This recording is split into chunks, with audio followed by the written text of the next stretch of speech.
We are going to look at Joseph this morning.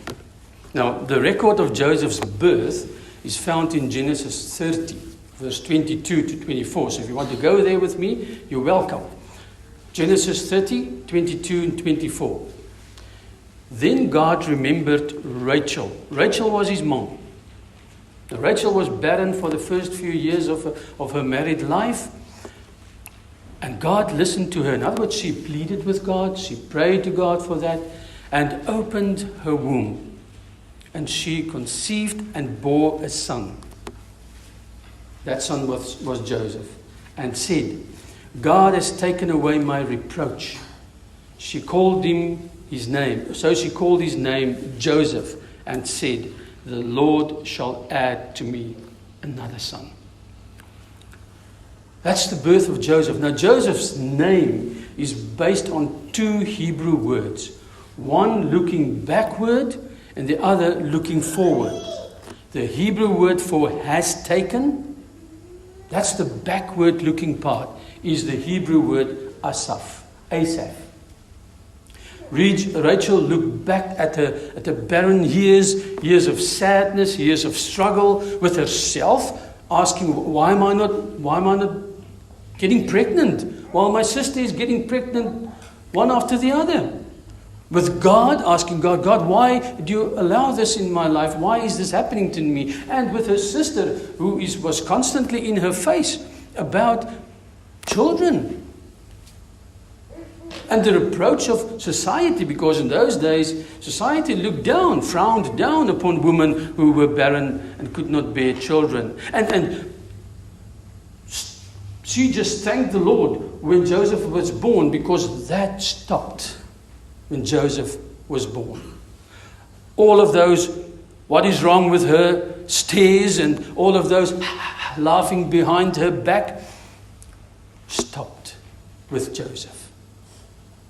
So she could say, God has taken away my reproach. That's the backward-looking part. The forward-looking part is this: the Lord shall add to me another son. Now, add in Hebrew is the Hebrew word Yosef, Joseph. It's spelled Y-O-S-E-F. And it contains that yearning part of her that the Lord will increase her blessing. Joseph means to increase, to add. And that literally happened with his little brother Benjamin. Now, not just did the Lord make Rachel fruitful, but Joseph, her firstborn too, and in more than just the physical sense. Joseph's dad, in his final moments on earth, affirmed Joseph's fruitfulness in the following way. Verse 22 of our passage. Joseph is a fruitful vine near a spring whose branches climb over a wall. Now, that was true of Joseph physically. Physically, his fruitfulness was evident in the vast number of his descendants. He had two sons, Ephraim and Manasseh, adopted by Joseph. They became two of the bigger tribes in Israel. And together, these two received the biggest portion of the promised land. Let me show you. This is a map of where the tribes of the sons of Jacob settled. Now, Manasseh got that part, and beneath him Ephraim. So you see that whole section there, that's what Joseph got. Now you say, I don't see Joseph's name there. No, because those are his two sons. And they were adopted by his father as his own. So that was what they got. That big part in the middle and also on the eastern side of the promised land. So they got really a big part of the promised land. And that was also a very fertile area, fruitful area in Canaan. Joseph was also physically fruitful in the sense that through him, God provided food for many nations during that time of famine. That famine of 7 years where all the nations in the Middle East close to Egypt, and maybe some North African nations came to Egypt for food. And who was the administrator of that? Joseph in Egypt. But not just was Joseph physically fruitful in that sense, he was also spiritually very fruitful. Very fruitful to the extent that it flowed over. It flowed over from his own family into another land, another country, into other countries. Many people who shared life with Joseph outside of his family were blessed by him. Many people living over the wall were blessed by Joseph's fruitfulness, spiritually speaking. Joseph's life was a testimony to love. He loved God. You picked it up as he came back to God every time in all of his difficult circumstances to ask God, to be reminded of God's blessings, be reminded of God's laws. You see that love in his desire to save his family and save others through this whole scheme that he set up in Egypt to feed so many people who were going hungry. We see peace in his life, in that he wanted to reconcile with his brothers. He did everything in his power to get back to his family, to get his brothers back to him, to get his brothers to a point where he could really hear them confess that they have sinned against him, and he could forgive them completely and get his father to be with him. Oh, and he understood long-suffering. Many, many years in Pharaoh's, in Potiphar's service, many, many years in a prison. Maybe he started to doubt. Maybe he thought, well, the Lord has forgotten me here. He shared the gentleness. You could just go and look at the kind way that he helped that cupbearer and the baker in prison. Not telling them, you guys, you should not listen to those gods in Egypt. They will not help you. And those priests, what kind of system do you have here? No, instead, he helped them with the kind words of one who understood what gentleness is about. Goodness, we see that in his willingness to place others before him all the time, to help others, to serve others. We pick up his faithfulness, especially his faithfulness to God, but also in his faithfulness to his family, to reconcile with them. We pick up his meekness, his humility. Never do we see Joseph get to the point where he stood up and forced his will over Egypt. And rather you get the sense of a man who's wise and who is meek.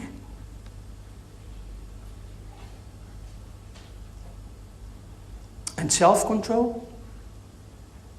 Oh, I think we all remember Mrs. P. You know who that is? Mrs. Potiphar. What did Joseph do? He practiced self-control. So many times he tried to seduce him. He said no, because he did not want to sin against God. And joy. We see that specifically when him and his brothers were reconciled, and you see this man bursting out in tears, throwing himself around the necks of his brothers. We see that when his father came to Egypt and he saw his father the first time, he must have ran to his father, threw his arms around his father and wept when they were united.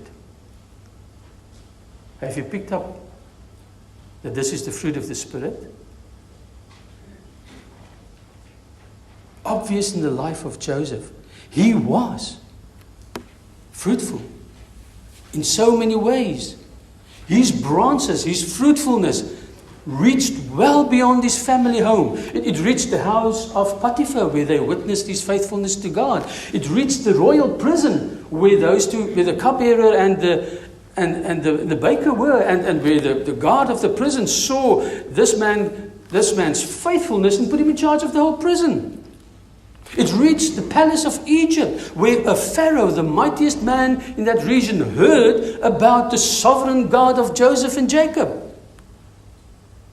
It reached all the people who came for food to Egypt to meet this unique Prime Minister of Egypt, who is a worshipper of God. He was fruitful, and his fruitfulness spread way over the wall of just his family. Good question to ask is, what was the source of this fruitfulness? We read that in verse 22. He was a fruitful vine near a spring. Now, what was that spring? No. Who was it? It was God. It was God and his sure words that he trusted in. God said this through the prophet Jeremiah about his own people in Jeremiah 2 verse 13. My people have committed two sins. They have forsaken me. Who? The spring of living water. That spring in whose roots Joseph was God himself. Jesus said, the Son of God said that he is the living water to drink from.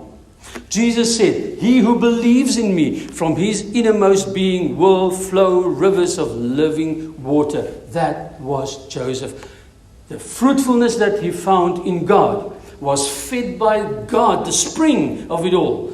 And it produced this fruit that just flowed over into his family, his father, his brothers, into Egypt, and all the people that he met there. He trusted in God. God was his spring of life.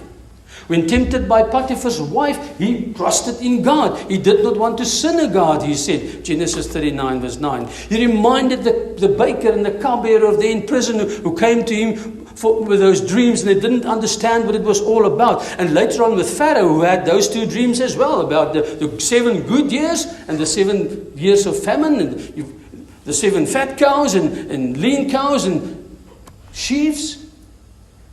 What did he tell them?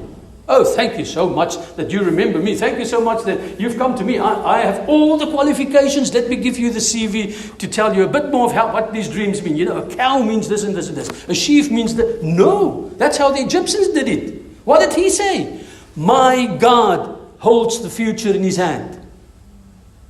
And he knows what your dreams mean. That's him trusting in the spring, God. With everything. That's Joseph. And he saw God's hand of providence in everything that had happened to him.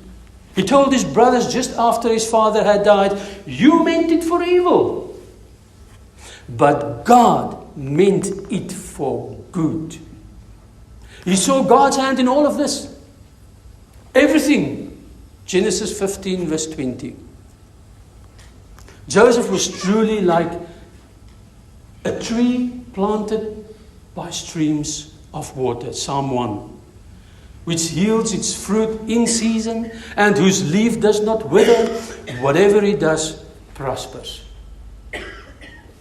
Now that is true of Joseph spiritually.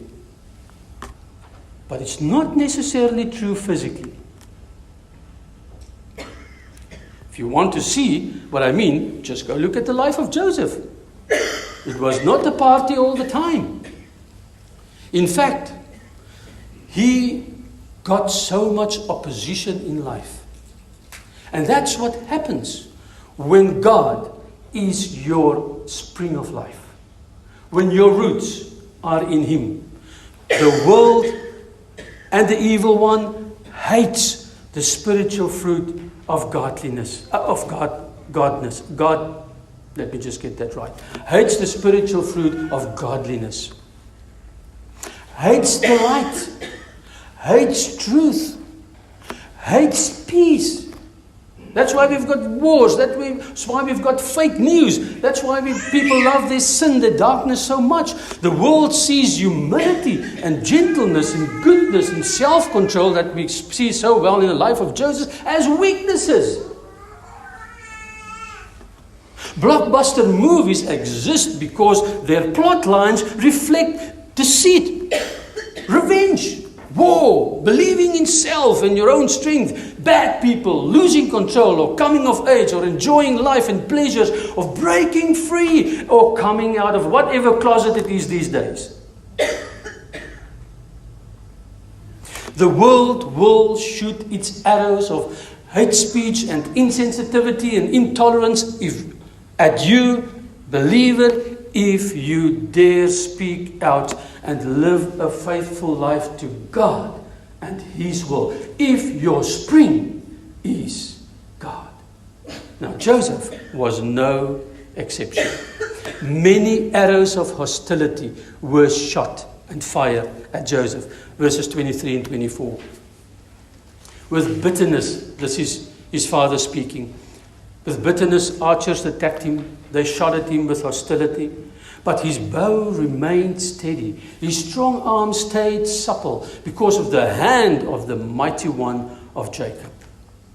Now, obviously here, Jacob, his dad, described the sorrows of Joseph's youth as he looked back, as he remembered everything that happened in Egypt. He does it here in poetical form. And he compared Joseph here to a warrior who is attacked from a distance, arrows being shot at him. And those enemies of Joseph shot at him with hostility. They wanted to kill him. They wanted to destroy him. And his dad would have known what he's talking about at this point in time because they were reconciled now. He's been in Egypt for 17 years. That's his dad, Jacob, by that time. So he would have known the whole story of what had happened now with his brothers who threw him in a well and who sold him to Midianite traders and Potiphar and the prison and the palace. By this time his dad would have known about it. So he would have known about the arrows that were shot at Joseph. As a teenager, his brothers shot at him with arrows of hate and envy and hostility. Why? Because he told the truth to his father. When they sinned, he told their father that these sons had sinned. Because his father loved him. Because his father made that beautiful robe for him and they got nothing. They could not even speak a kind word to him, we read in Genesis 37. And after they've heard God speaking to Joseph through dreams, that was just it. They have had it. The very next thing when they got him alone, they planned to kill him. They sold him into slavery in the end. And in Egypt, he had to deal with another set of arrows. Potiphar's wife was shooting arrows of enticement and seduction at him. And when he resisted, he was falsely accused of rape and wrongly imprisoned for years. Arrows of lies and scorn were fired at him. In prison, he was forgotten. I mean, he helped the baker and the cupbearer, and the cupbearer was restored to his service in Pharaoh's palace. But they totally forgot about Joseph for about 2 years. And what did he tell Joseph just before he was let out? Don't worry, my pal, I will put in a good word for you with Pharaoh. ASAP. It did not happen. It did not happen then, it happened 2 years later, when Pharaoh had those dreams. So in prison, he had to deal with arrows of loneliness, maybe doubt, definitely the lack of freedom and the fickleness of humanity. Now the young ones, the teenagers will know what I talk about when I say there, he was ghosted. Now, if you don't know what that means in modern language, go Google it. He was ghosted. There he lived year after year, a forgotten man. Question, how did he deal with it? What was Joseph's response to these arrows that were fired at him, that were shot at him? Revenge? No, that's what blockbuster movies are made of. Revenge. I'll get back to them. At them. No. He remained faithful to God. In the most lonely, difficult, challenging and inhumane circumstances, he held on to God's promises. Promises he heard from the lips of his dad when he was a little boy, that God would one day raise up one from among them who would be a blessing to the rest of the world. Promises that he heard from the lips of his dad, that one day they will all be in the promised land in Canaan. The whole land will belong to them. There will be many descendants. He held on to that. and on those 2 dreams that the Lord had given him about him and his family, and how they would come to him for food, the sheaves, and how they would serve him in that sense, how they would bow down to him, how they would be under his leadership in a land where the sun and the moon and the stars, the heavenly bodies are worshipped. Egypt. He held onto God. He remained faithful to God. And we can say, wow, Joseph? No. Wow, God. God was Joseph's strength. Listen to verse 24 and 25. But his bow, that's Joseph, his bow remained steady. His arms stayed, his strong arms stayed supple because of the hand of the mighty one of Jacob, because of the shepherd, the rock of Israel, because of your father's God who helps you. Joseph's bow remained steady. His trust and his aim and his faith in God remained steady and strong. How did he do it? By himself. By, just getting the right of oomph going. No, he did not. At least not on his own. As his arms held that bow of faith, there was another hand on his hand. And there was another arm on his arm. A hand and an arm infinitely stronger than his own. The mighty one's hand and arm that upheld his hand and his arm as he had to deal with all those arrows coming in. And his dad saw that and realized, but this is my God, the mighty one, whom I encounter.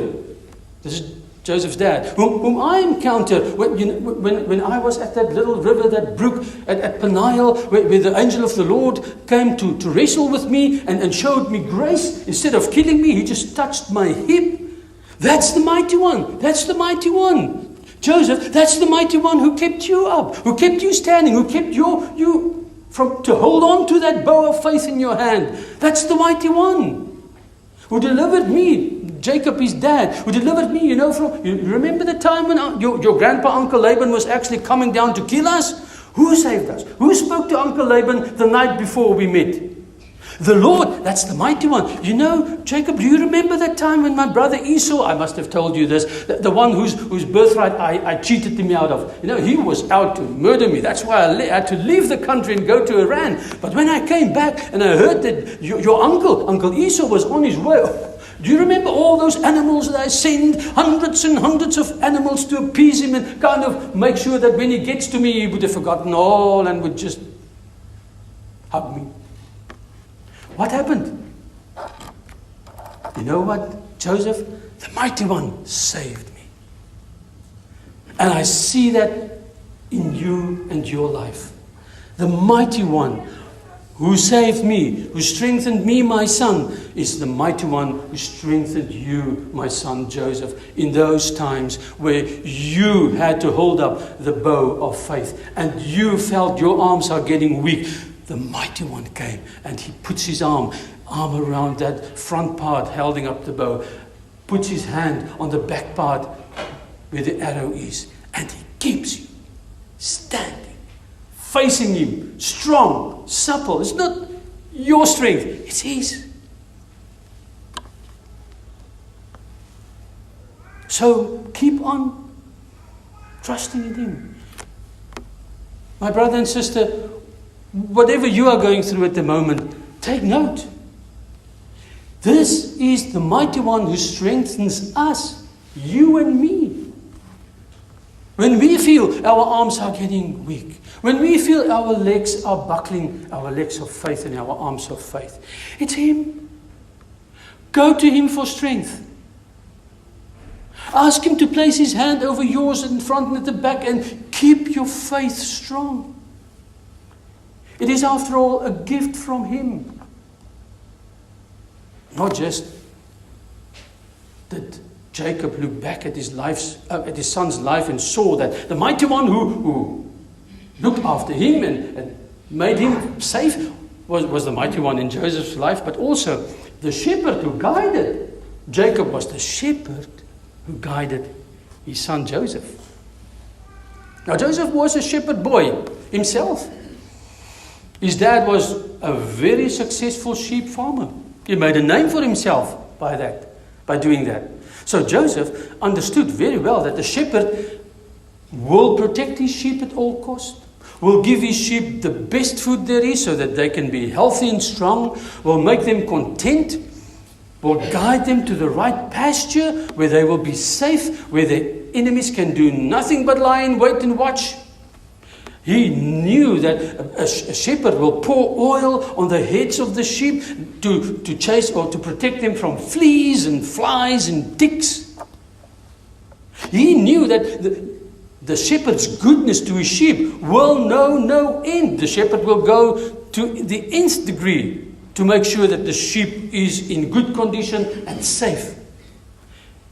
Joseph knew that his love, a shepherd's love for his sheep, will be something that all people see and talk about. Not one day will go by where the shepherd will not take care, protect, provide, think about and love his sheep. It's not like in our day where you take the sheep out if they go out and you bring them back home afterwards and they go and sleep in their pen and you go into your house where your lazy boy is and watch the soccer that's on the TV, and the next morning when the alarm goes off you go and take them out again. It was not like that in those days. The shepherd went out with his sheep. He walked with him. He slept with him. He took care of them. He would pick up the little one who was just too weak to walk. He would inspect their feet to see if everybody is still has healthy hoofs. Jacob looked at that and he said, "My son, the one who took care of you, the one who looked after you, the one who provided for you, the one who loved you, the one who took care of you in these difficult circumstances is the shepherd." The shepherd. God, the shepherd. When Joseph, my son, when you were hungry, when you were naked, when you were tempted, when you were lied about, when you were forgotten in that prison, when you were surrounded by enemies shooting their flaming arrows at you to disrupt and weaken your faith, that is something that you should know. That God, the shepherd, was there, guiding, protecting, taking care of you. This is the shepherd in whose flock you will find care, protection, provision, and love. When the world shoots its flaming arrows at your life, at you. Not just was the one who took care of Joseph, his shepherd, he was Joseph's rock. It was Jacob's rock.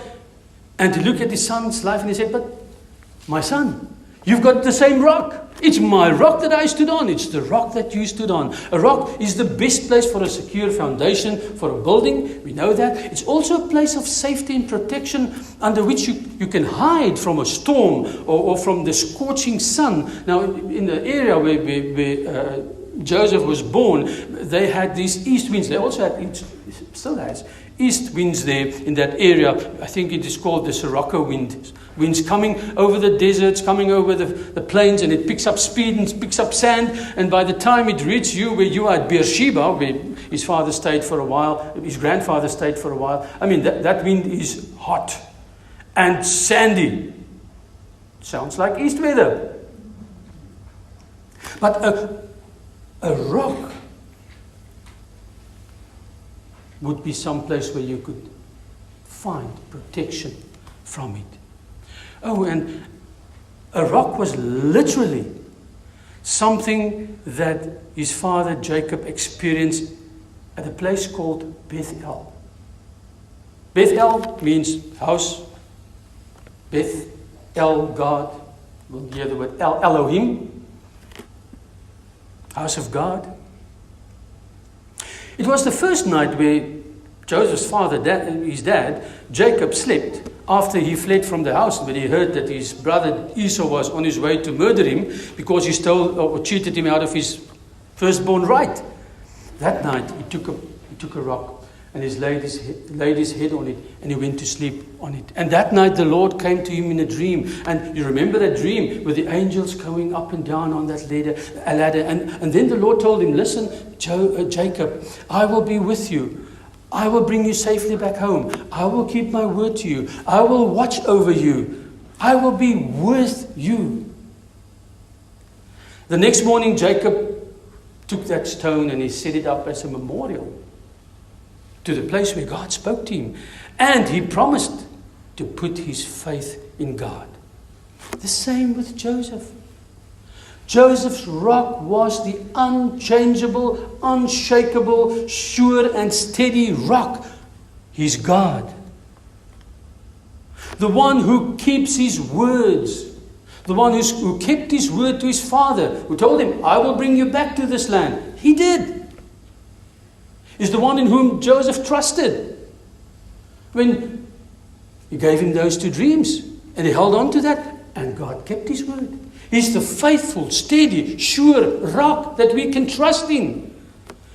God was the rock of Joseph. His strong tower he ran to and found safety under. His unshakable platform on which he could stand and face everything, every arrow that the world was firing at him.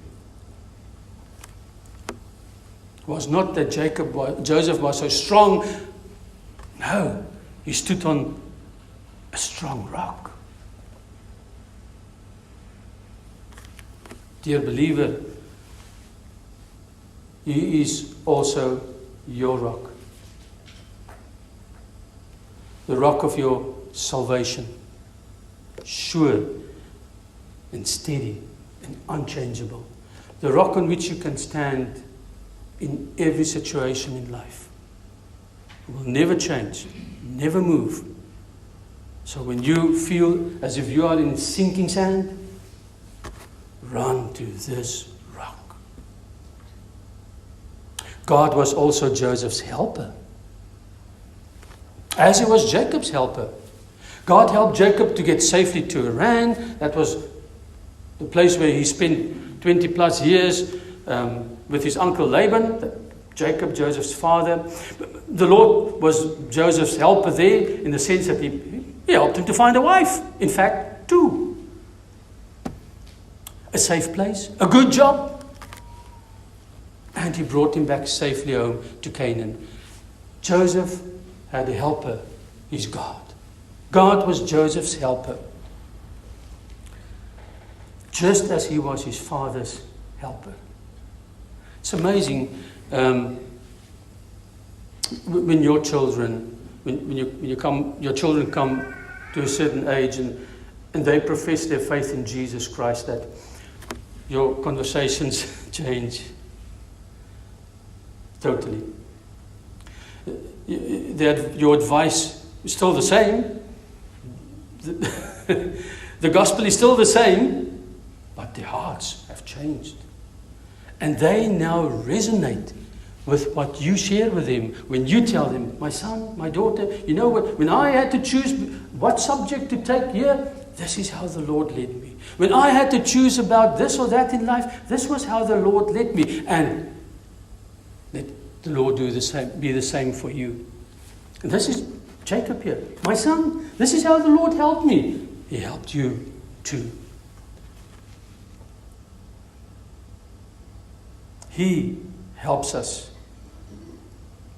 to stand strong. He helps us in the sense that he guides us, protects us. The God of Joseph and Jacob. Now, after looking back and reminding himself, that's Jacob, and Joseph, his son, about the Lord's faithfulness in both of their lives, Jacob, the father, blesses his son That's the future part of this conversation with his son. Verses 25 to 26. Because of the Almighty who blesses you with blessings of the heavens above, blessings of the deep that lies below, blessings of the breast and womb, your father's blessings are greater than the blessings of the ancient mountains, than the bounty of the age-old hills. Let all these rest on the head of Joseph, on the brow of the prince among his brothers. Now Joseph's descendants would indeed enjoy blessings of sunshine and rain and streams and lakes, and they would produce many descendants. As you've seen on that map, they had a big area of the promised land. They were one of the two bigger tribes of Israel. But apart from this physical blessing, Joseph also received a very special blessing from his father in the end, a blessing that elevated him above the other brothers, a blessing that was more important than physical blessings of rain and great posterity, the blessing of the right of the firstborn. Jacob called it your father's blessing in that passage. Now the firstborn's birthright in those days involved a double portion of the estate, which Joseph received, in that his sons each got a portion in the promised land, and so he got a double portion. But it also involved leadership of the tribe, of the family. And for those first few years after Jacob was taken to the Lord, Joseph would have taken over the leadership of that family. And we can confirm that firstborn right in 1 Chronicles 5 verses 1 to 2, where we read, the rights of the firstborn belonged to Joseph. This was the blessing that would rest on Joseph's head symbolically. That blessing of the firstborn made Joseph the prince or leader among his brothers. So, in application, what will keep our faith as believers in Christ strong, supple? What will keep us fruitful when the arrows of this world are flying in and fired at us? What will keep our faith and trust in Jesus strong? And we can certainly learn something from Joseph here, as you've picked up. He had his roots in God. Are your roots in God? Meaning, are you fed by God? Not self. Not I did it my way. Not, sitting there in a corner, emptying your thoughts and find your inner self. No. God. Not your favorite YouTube guru or your TikTok teacher, but God and His Word. Are your roots in Him and in His words? Is God your rock? Do you stand on Him? Is He your foundation? Is He your safety, your surety? Is He the one from whom you can live and have your being in Christ? Not money, and Joseph had a lot of money in the end. Not power, and Joseph was very powerful in the end. He oversaw the whole administration of Egypt. Not other gods. Joseph had the Egyptian gods to deal with. Remember, his wife was the daughter of a priest of On, which was an Egyptian god. Not his own strength or his own wisdom. How do we know that? Because he never went to himself for wisdom. Never went to himself or anybody else to find God's will. Where did he go? Whom did he inquire from? God.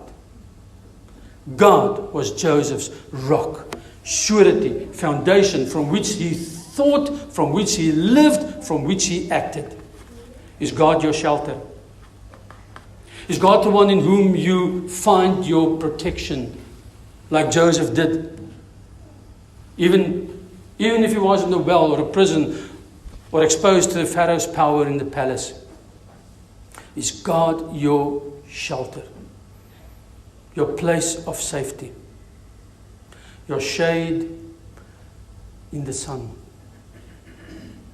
My dear brother and sister, in Him alone you will find calm. In this turmoil. In Him alone you will find peace in the war zones of life. And that can be anything. In Him alone you find life eternal in the face of death. So run to him. Run to the rock and be saved and safe forever. Is God your shepherd? Are you led by God? Are you led by the Spirit of God through his word? Is his word guiding you? Or do you indulge hour after hour in the fake news that you find on Facebook or Instagram or whatever the case might be?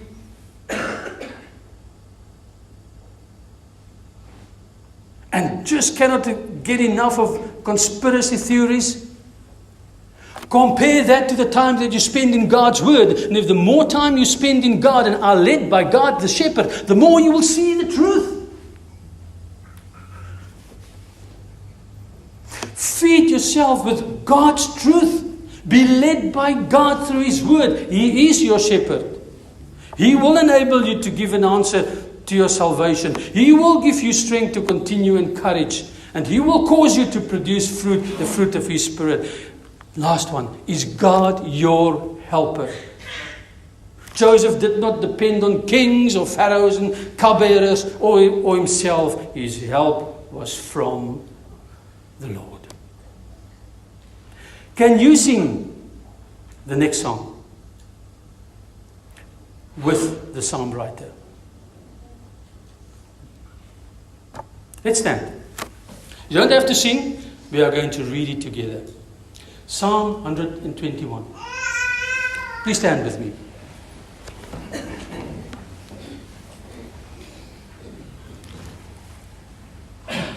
God is your helper if you are in him. Read with me. I lift up my eyes to the mountains. Where does my help come from?